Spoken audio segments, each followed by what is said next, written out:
Hey there, my name's Sophia. I'm 29 years old and I recently gave birth to a child.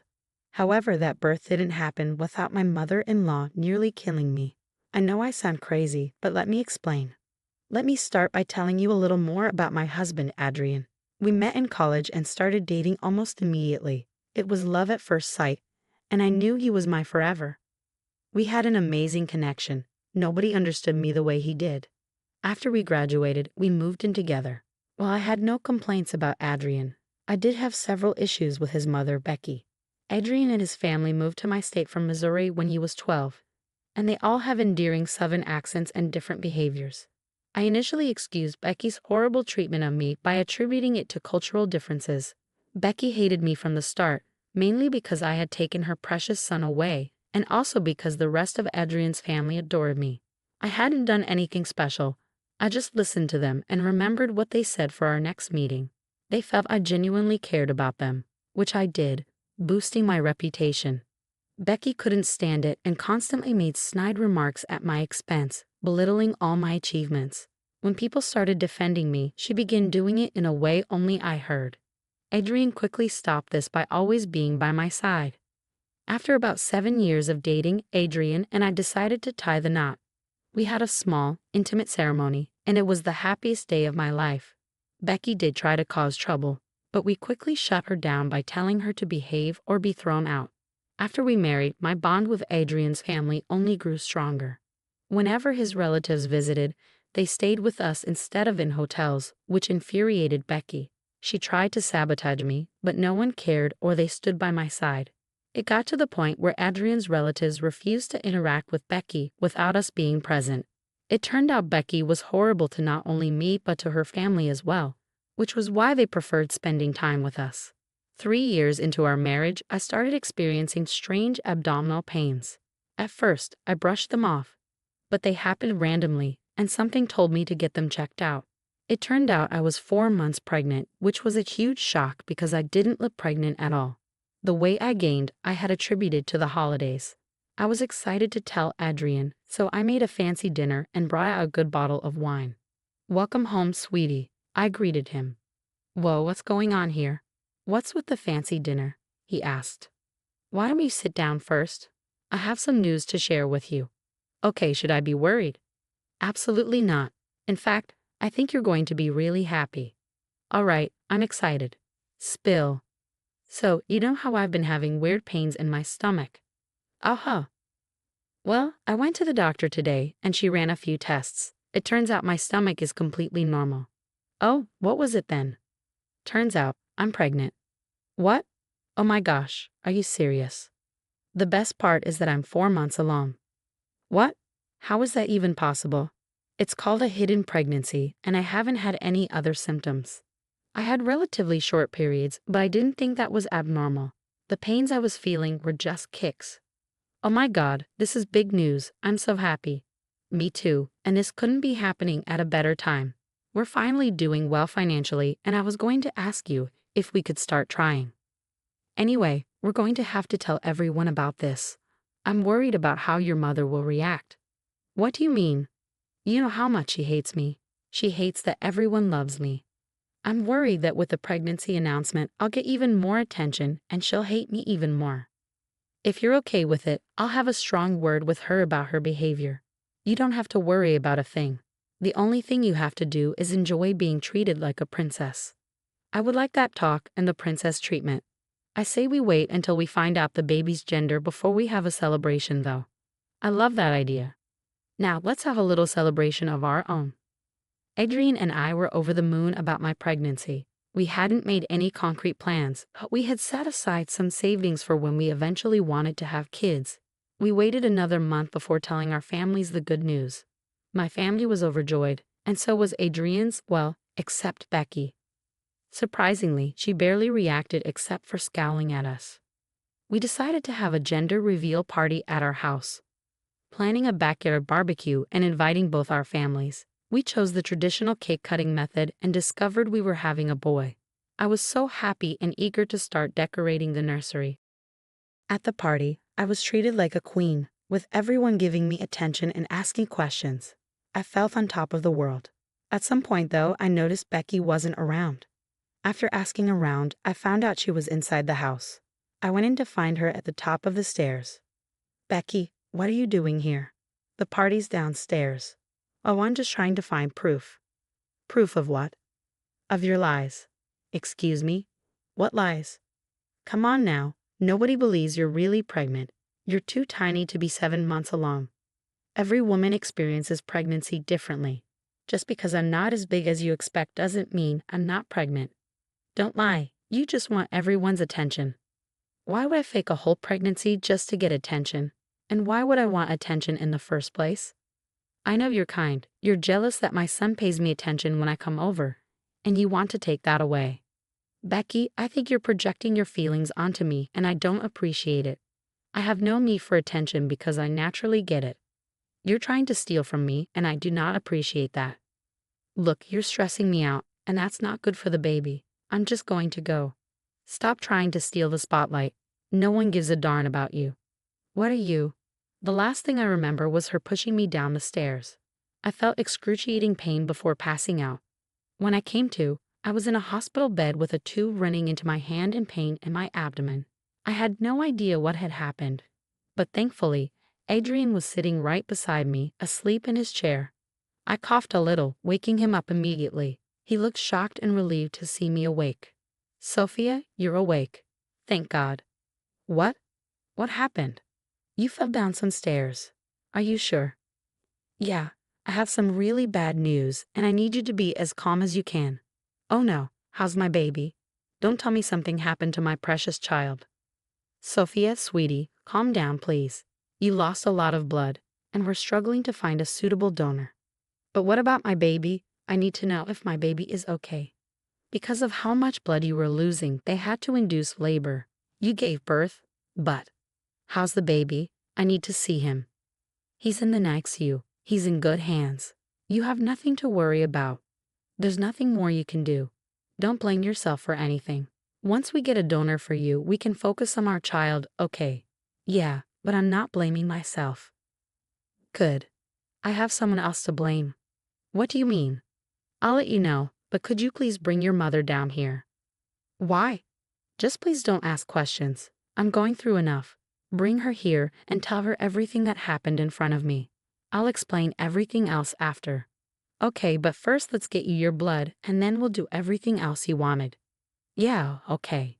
Adrian went to talk to my doctor, and thankfully they found a donor who was willing to donate immediately. The stress of everything made me fall right back asleep after the blood transfusion. I had so many emotions swirling through me, and I didn't know what to make of them. On one hand, I was grateful that my son was still alive, but I also knew he might grow up with some developmental issues. I didn't have a problem with that, but knowing Becky was the reason my son struggled made me feel hot with anger. I was asleep for a good 3 hours, and when I woke up, I felt much better. Once again, Adrian was next to me and immediately rushed to my side when I woke up. Hi, sweetie. You fell asleep for a little while. How do you feel right now? A lot better. How's our son? They've managed to stabilize him. He'll have to be in the NICU for the next 2 months. Will I be able to hold him? Not yet, but soon, I promise. Until then, we will definitely get to see him. I saw him, and he looks adorable. All right, I'm glad that everything's okay. But you wanted to see my mom, right? Oh yeah. Is she here? She's waiting outside. Shall I bring her in? Yeah. Adrian brought his mother into the room. Hi, Sophia. How are you? Becky asked, her tone dripping with insincerity. Not doing so good. Adrian, did you update her on what happened? No, he didn't tell me anything. He just asked me to rush here, Becky replied. Adrian, could you tell her what happened since I got here? Well, Mom, after you came running to us about Sophia slipping down the stairs, she ended up bleeding a lot. She had to be induced so she could give birth to the baby. Thankfully, the doctors and nurses managed to stabilize our son. He's just going to be in the NICU for a while now. Oh, you gave birth, Pearl. Congratulations, Becky said, feigning delight. Don't even. Do you have something to say to me and Adrian? What are you talking about? Sweetie, you said Becky came running to you after I slipped, right? Yes, and I'm so grateful that she saw it because none of us heard you fall. Great. Now, Becky, should I be the one to tell him, or will you do it yourself? What is she talking about, Mom?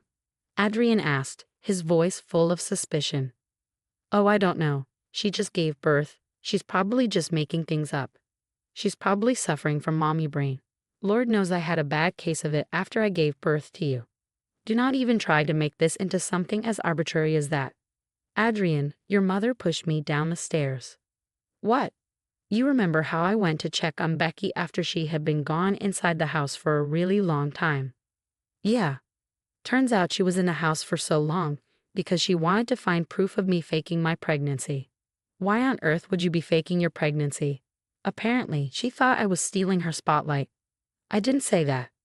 Those were literally the last words you told me before you pushed me down the stairs. Mom, is this true? Fine, I will admit that I was a little jealous of her, but you have to believe me when I say that I didn't think she was actually pregnant. So you willingly endangered the life of my wife and my child because you didn't think something was true. Oh, come on, honey, she didn't even look that pregnant. How was I supposed to know? You can't just push people down the stairs. What if Sophia had hit her head hard enough to cause permanent damage? What would you have done then, huh? I don't know. I'm so sorry. You know what? I don't want you here. I will talk to you after I figure out what is going on in my mind. Becky tried to stay longer, but Adrian was having none of it. All I felt when I looked at her was blinding rage. How could she do something like that to me and my baby? How could she even try to justify her actions? Adrian had Becky escorted out of our room and barred her from visiting me or the baby. He wouldn't stop apologizing for his mother afterward, but I told him he had no reason to apologize. He did nothing wrong, and in fact, did the right thing by cutting her out for now. It took a few days, and then I was discharged. Over the next 2 months, I received a lot of calls from family checking in on me and making sure the baby and I were okay. Adrian and I also spent a lot of time going back and forth to the hospital just to see that our son was doing well. It was a very stressful time. But thankfully, our families were very supportive and helpful in every way. Becky also tried to reach out to us, but we didn't care to respond. We wanted nothing to do with her, and we made that clear. She did not take it lightly, so we had to block her. Finally, after 2 months in the ICU, we were able to take our son home. I cried really hard when I finally got to hold my son, and so did Adrian. Just the thought that we almost lost him made me want to throw up. Word got around that we had brought our son home, and somehow, Becky found out too. She got herself another phone number just to be able to communicate with us. When she saw that we weren't answering those texts either, she decided the best thing to do was to come to our house unannounced. Thankfully, Adrian opened the door. If I had opened it, Lord knows I would have chewed her out and possibly even hurt her for the stress she put my family under. Becky looked haggard and older than when we last saw her.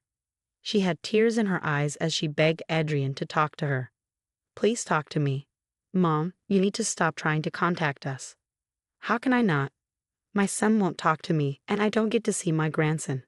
You think you get to see our son? You don't think we're in pain from not being able to hold our little boy?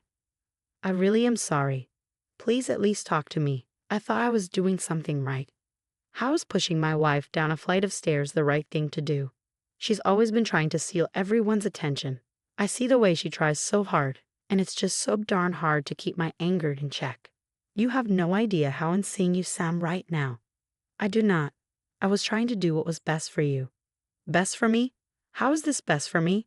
I always knew you could do so much better than Sophia. I was just trying to get you to see that. By almost killing my child and wife. Are you kidding me right now? What you did was not for me, but because you couldn't handle the fact that there was someone better than you in your family. Sophia is not better than me. Oh, she is in every way. She cooks better food and has a much better temperament than you.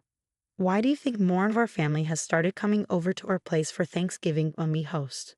Nobody can stand you and your entitlement. You take that back right this second. That is no way to speak to your mother. Now I will speak to you the way you deserve to be spoken to. You made our lives a nightmare from the start, and I have been silent about it only because Sophia begged me not to damage my relationship with you. Okay, I get it. I'm a horrible mother. You are. You absolutely are. You're lucky that we're not going to the police about you hurting Sophia and our son. Oh, please, like you have evidence of it. It'll be my word against hers.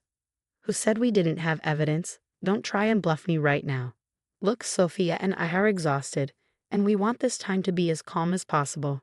So for the foreseeable future, I do not want to hear from or see you again. Do you get it? You can't do that. I want to see my grandson too. Oh, you are never seeing your grandson. What? You have no idea how much our son is going to suffer thanks to your jealousy. The least I could do is make sure that he never meets the source of his problem. I will fight for my grandparents' rights. Go for it. Bye. Adrian was mad that Becky still had the audacity to show up. If I were in her place, I would never have shown my face to my family. But hey, everyone's different, I guess. Becky did not give up on trying to contact us. Not only would she call and text us a whole bunch of times, but she would also show up at our doorstep and make a huge ruckus until we opened the door. So Adrian and I did the only sensible thing and got a restraining order against Becky. She once again did not like that, but I was so tired by this point that I really did not care. Thankfully, Adrian and I dealt with Becky just in time for us to take our son home. Let me tell you, holding him for the first time made me sob and feel so grateful that he was still alive. Adrian and I decided to use the next few months to just bond with our child. So we didn't let anyone come over to see the baby. Thankfully, after everything that happened, everyone was happy to comply. Becky, however, did not stop trying to bother us. One day, we actually received a summons to come to court because Becky was trying to fight for her grandparents' rights. That threw me into a blind rage. I couldn't believe that she was actually trying to claim grandparent rights when she almost killed me and the grandson she so desperately wanted to see. I asked Adrian to grab the evidence and we made our way to a lawyer's firm. We hired a good lawyer, showed him the evidence, and he told us that we could charge Becky even though we didn't want to do it earlier. After dealing with her harassment for months, we decided to press charges against her. The trial that followed was truly something out of a movie. Becky cried and sobbed at first, claiming we were neglecting her and not letting her visit her only grandson. I could tell that the jury was a little sympathetic towards her, but I knew I had the most incriminating piece of evidence for her. When the footage of her pushing me down the stairs played, everyone in the room went silent and Becky grew pale. After the first hearing, Becky blasted us with calls and texts accusing us of hiding the truth from her. We figured it was in the best interest to block her. After a couple of weeks, Becky was charged with attempted murder of an unborn child and was sentenced to 6 months in jail. All her appeals were denied, and Adrian and I couldn't have been happier. Of course, word got around in Adrian's family as well about what Becky had done, and let's just say that nobody wants anything to do with her anymore. She's going to have a tough time when she's done with her sentence. As for Adrian and me, we're gradually getting used to being first-time parents and loving every second of it. I'm just glad we get to do it stress-free. We are considering moving, but that's a decision to make for a later time. Thank you so much for listening.